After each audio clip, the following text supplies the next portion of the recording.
1905 সালের বঙ্গভঙ্গ আন্দোলন কিংবা পরবর্তীকালে অহিংস আন্দোলনের পথ থেকে সরে এসে যারা সহিংস আন্দোলনের রাস্তা বেছেছিলেন, সেই বিপ্লবীদের পত্রিকার ওপরে লেখা থাকতো ওং বন্দে মাতারম।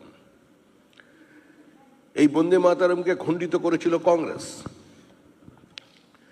1937 সালের কংগ্রেসের অধিবেশনে 26 এবং 27 ডিসেম্বর বন্দে মাতারম গানকে খণ্ডিত করে দেয়া হয়।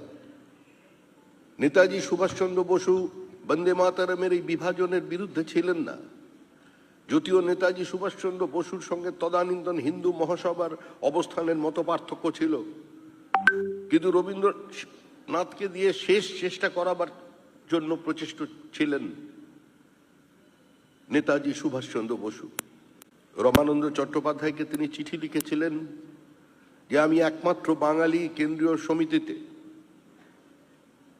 সুতরাং আপনারা একটু চেষ্টা করুন কবিগুরুকে দিয়ে গান্ধীজিকে বোঝাতে, যাতে বন্দে মাতারমের ভবিষ্যৎ সম্পর্কে আমরা নিশ্চিত হতে পারি। সেদিন দিল্লি, ইন্দোর, প্রয়াগরাজ, লখনৌ, বেনারস এবং কলকাতায় ধর্ণা প্রদর্শন শুরু হয়ে যায় 1937 সালের 19 ডিসেম্বর থেকে, যে do not compromise Bande Mataram at the altar of communal bigotry. কিন্তু তারপরেও বন্দে মাতারম বিভক্ত হয়েছিল।